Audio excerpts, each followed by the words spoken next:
Trendy TV. తెలంగాణలో లోక్సభ ఎన్నికల కోలాహలం మొదలైంది. మార్చి ఏప్రిల్ నెలల్లో లోక్సభ ఎన్నికలు జరుగుతాయని సమాచారం. ఇందుకోసం పార్టీలు సన్నద్ధమవుతున్నాయి. అయితే అదే సమయంలో వరంగల్, ఖమ్మం, నల్గొండ, పట్టభద్రుల నియోజకవర్గానికి ఎన్నిక నిర్వహించేందుకు ఎన్నికల సంఘం సిద్ధమైంది. ఇందుకోసం కసరత్తులు మొదలు పెట్టింది. అసెంబ్లీ ఎన్నికల్లో జనగామ నియోజకవర్గం ఎమ్మెల్యేగా పల్లా రాజేశ్వరరెడ్డి గెలుపొందారు. బీఆర్ఎస్ అభ్యర్థిగా బరిలో నిలిచి విజయం సాధించారు. అయితే పల్లా ఖమ్మం, వరంగల్, నల్గొండ, పట్టభద్రుల ఎమ్మెల్సీగా ఉన్నారు. అసెంబ్లీ ఎన్నికల్లో విజయం సాధించడంతో తన ఎమ్మెల్సీ పదవికి ఇటీవల రాజీనామా చేశారు.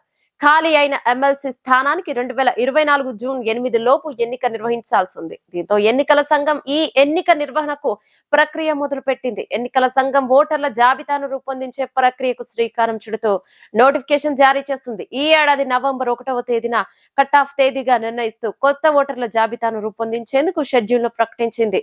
ఈ మేరకు ఓట్ల జాబితాకు నోటీస్ జారీ చేయనున్నారు. ఫిబ్రవరి 18వ తేదీ వరకు ఓటర్ల నమోదుకు అవకాశాన్ని ఎన్నికల సంఘం కల్పించింది.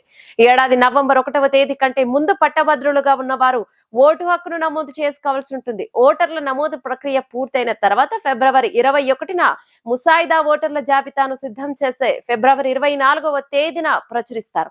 24 నుంచి మార్చి 14వ తేదీ వరకు అభ్యంతరాలను స్వీకరిస్తారు. ఇక మార్చి 29న వాటిని పరిష్కరించి ఏప్రిల్ 4వ తేదీన తుది ఓటర్ల జాబితాను ఎన్నికల సంఘం ప్రచురించనుంది.